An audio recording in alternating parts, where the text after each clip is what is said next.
For estate tax purposes, our tax is based on the net taxable estate. And we will be following the formula, gross estate less allowable deductions is equivalent to the net taxable estate. For purposes of this lecture, we will be discussing the composition of gross estate. For the computation of estate tax, our first step is to classify the taxpayer decedent. And we only have two classifications, much easier compared to income tax. Either a resident or citizen or a non-resident alien. Okay? Now, who are covered by the resident or citizen? Now, what is the coverage? Now, this covers the Filipino citizen, decedent, whether or not residing in the Philippines, and the resident aliens. A resident or citizen is taxed on all properties wherever situated. Now, we will group the properties, either real or personal properties, then tangible or intangible personal properties. Just remember that for resident or citizen category or classification, tax on all properties wherever situated. The real property in the Philippines, check. Abroad, check. The personal property, the tangible personal property in the Philippines, check. Abroad, check. Intangible personal properties, check for the Philippines and abroad. As simple as the gross estate comprised of the properties located in the Philippines as well as in foreign countries unless the transfer is exempt by provision of the law. While a non-resident alien decedent is taxed only on properties located in the Philippines, but not those properties located abroad. For real properties in the Philippines, Philippines, check. Abroad, X. Personal property, tangible personal property in the Philippines, check. Abroad, X. The intangible personal properties in the Philippines, but subject to the rule on reciprocity. While abroad, X. Simple as, for a non-resident alien decedent, tax only on properties located in the Philippines. And qualify for the intangible personal properties. What are intangible personal properties? You just refer to Section 104 of the National Internal Revenue Code. Our code is FRASHA. Franchise, which must be exercised in the Philippines.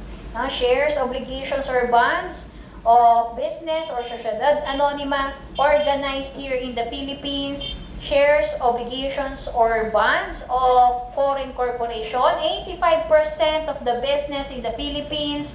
Shares, obligations, or bonds of foreign corporation, wherein such shares, obligations, or bonds acquired business situs here in the Philippines, and the shares or interest in rights, properties, or business here in the Philippines. Now, that intangible personal property qualification is material only in case of non-resident alien decedent, wherein we will apply and subject to the rule on reciprocity. Now, what is the rule on reciprocity? If the foreign country wherein that foreign national or citizen grants similar exemption to the IPPs of our Filipino citizens in that foreign country, or does not subject to transfer tax the intangible personal properties of our Filipino citizens, as a form of camaraderie, the Philippines will also not subject to tax the intangible personal properties of that foreign national here in the country. And the rule on reciprocity. Now, we will have illustrative problem to further clarify and discuss this rule on reciprocity.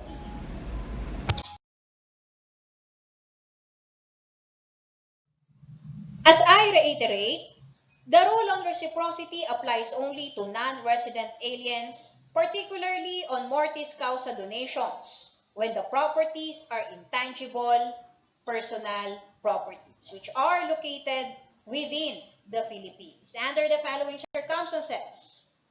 Number 1, if the decedent at the time of his death was a citizen and resident of a foreign country, which at the time of his death did not impose a transfer tax on intangible personal property of the citizens of the Philippines not residing in that foreign country.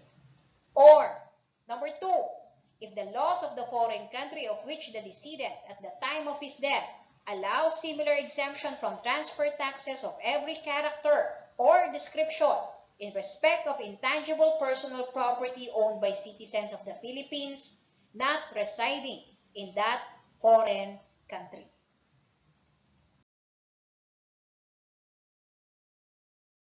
What are intangible personal properties situated within?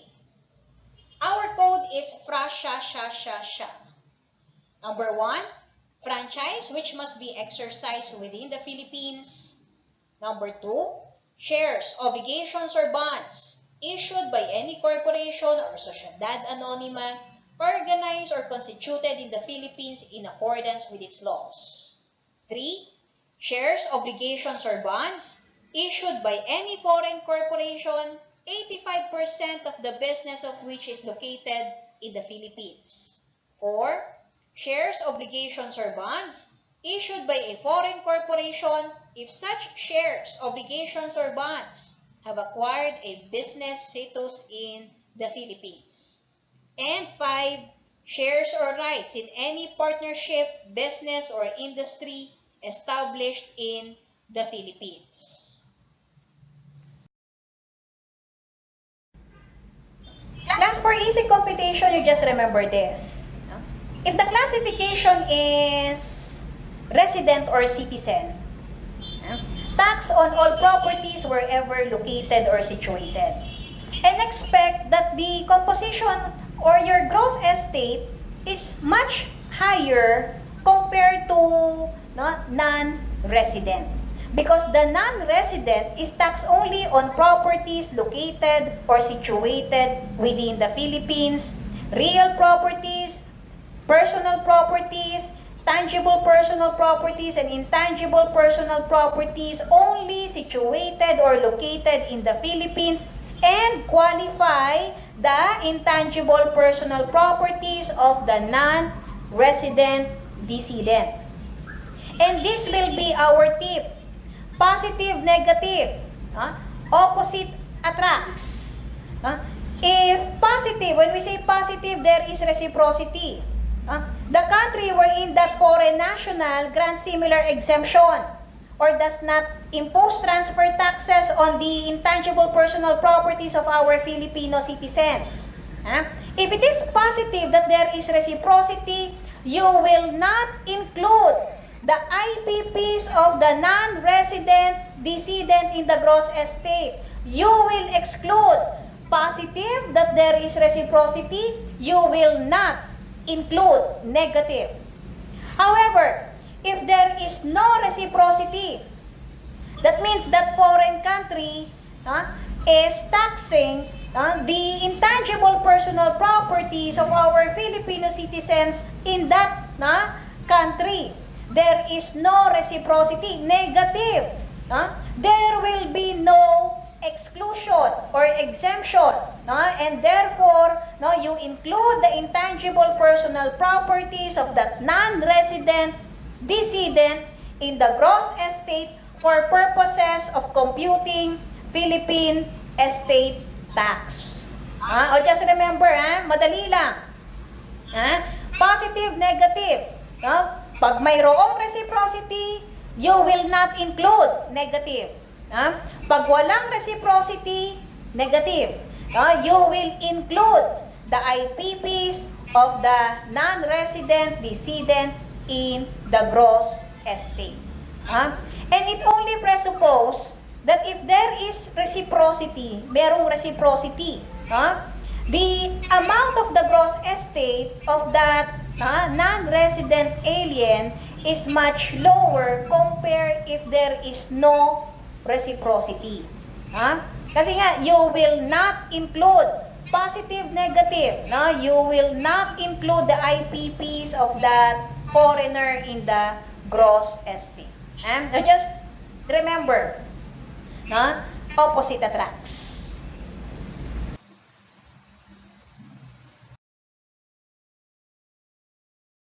Let us apply this problem. Anton died leaving the following properties on July 30, 2020. Land in Italy with 1 million mortgage, amounting to 2 million. Land in Cebu, Philippines, zonal value is 750,000 and the amount is 500,000. Franchise in Malaysia for 100,000 pesos. Receivable from debtor in Philippines, 50,000 pesos. Receivable from debtor in Malaysia, 100,000 pesos. Bank deposit in Philippines, 20,000 pesos. Bank deposit in Malaysia, 80,000 pesos. Shares of stock of PLDT, Philippines, 75,000 pesos. Shares of stock of X Corporation, a foreign corporation, 75% business in the Philippines for 125,000 pesos, and other personal properties in the Philippines for 300,000 pesos. Now, the problem comprised of both real and personal properties, the personal properties, tangible and intangible personal properties. Questions. How much is the gross estate in case the decedent? Number 1, non-resident citizen decedent. Tax on all properties wherever located, real, personal, tangible, and intangible personal properties wherever located. 2, non-resident alien decedent without reciprocity. 3, non-resident alien decedent with reciprocity. How do we compute the problem? Remember the valuation for estate tax purposes, it is the fair market value at the time of death. Now, and for resident or citizen, tax on all properties wherever situated, while a non-resident is taxed only on properties located within the Philippines. And for the intangible personal properties of non-resident, you just take note na the application of the rule on reciprocity. Positive, negative. Now, the land in Italy with 1 million mortgage amounting to 2 million, you will not deduct the 1 million from 2 million. Because we are still computing on the gross estate, and perhaps the 1 million mortgage can be claimed as allowable deduction, granting arguendo that the requisites for deductibility are complied with. But for the meantime that we are computing for the gross estate, you will not deduct the 1 million mortgage from that 2 million pesos. Extend to our non-resident citizen, but not in case of our non-resident aliens. X for non-resident aliens. Why? Because the property is situated outside the country. The land in Cebu, the zonal value is 750,000 pesos and the amount is 500,000 pesos. Now, this is located in the Philippines. Real property, you will extend to both non-resident citizen and non-resident alien. But what will be the valuation? For purposes of determining the fair market value for real properties, it is either the zonal value as per BIR or the assessed value as per assessor's office, whichever is higher. Now, in this case, 750,000 pesos. We will extend the 750,000 pesos to our non-resident citizen and non-resident aliens. Hindi 500,000 pesos yan, 750,000 pesos. The franchise in Malaysia, this is intangible personal property, but the situs is in Malaysia. And we will extend that 100,000 pesos to non-resident citizen, but not in the case of our non-resident aliens. X for our non-resident aliens. Receivable from debtor in Philippines. 50,000 pesos. Receivable is intangible personal property. Where do we classify that receivable? Doon sa fifth class. Shares or interest in rights or business na established in the Philippines. And the C2s is the residence of the debtor. Now, receivable from debtor located in the Philippines has C2s here in the Philippines, and this is IPP. For non-resident citizen, you just extend, or put a check. While for non-resident aliens, this is IPP. If there is no reciprocity, negative, negative, positive, you will include, put a check for non-resident alien without reciprocity. If there is with reciprocity, you will exclude that IPP. Next, the receivable from debtor in Malaysia. Now, the debtor is situated in Malaysia, and this acquires C2s outside the Philippines. We will just extend the 100,000 pesos to our non-resident citizen, but not in the case of our non-resident aliens. The bank deposit Philippines, bank deposit is also intangible personal property. Doon rin siya naka-classify on the fifth na shares or interest in rights or business here in the Philippines. Now, the 20,000 pesos we will extend to non-resident citizen. While since this is IPP, for non-resident alien without reciprocity, negative, we will include or extend the bank deposit Philippines of 20,000 pesos to non-resident without reciprocity, but X for our non-resident alien with reciprocity. Bank deposit in Malaysia of 80,000 pesos. This is IPP situated outside. We will just extend that to non-resident citizen, but not in the case of our non-resident aliens. The shares of stock, PLDT, 75,000 pesos. Shares of stock is likewise intangible personal property. We will extend to non-resident citizen, and in case of our non-resident alien, only if there is no reciprocity. Extend without reciprocity, but for the non-resident alien with reciprocity, X, we will exclude. And shares of stock, foreign corporation, 75% of business in the Philippines. In order to acquire C2s here in the Philippines, this is intangible personal property. In the 85, what is required is 85% of the business located in the Philippines. There is no problem for non-resident citizen. We will extend the 125,000 pesos, but for the non-resident alien, decedent, we will not consider this IPP for the non-resident alien without reciprocity. Kasi 85% ang required. This is located outside the Philippines. Other personal properties, the assumption here, tangible personal properties for 300,000 pesos. Now, we will extend to our non-resident citizen and the non-resident aliens. Be it noted, we are adopting for the items we check on the particular columns, we will be adopting the same amount except lang doon sa land in Cebu. The zonal value is 750,000 pesos, and we will adopt 750, which is much higher compared to the 500,000 pesos. Now we total. You will notice for our non-resident citizen, tax on all properties wherever situated, we do not qualify the IPPs. That will only apply in case of non-resident alien, the reciprocity rule. Therefore, now we just total for non-resident citizen, our total is 3,600,000 pesos. And for non-resident alien without reciprocity, we have a total of 1,195,000 pesos. For non-resident alien with reciprocity, total, 1,050,000 pesos.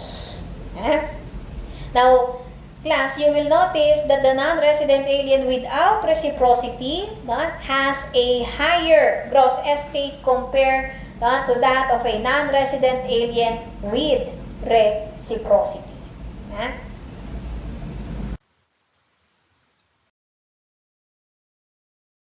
Based on our computation, our answer for number 1 is letter B, 3,600,000 pesos. Number 2, letter A, 1,195,000 pesos. And 3, letter A, 1,050,000 pesos.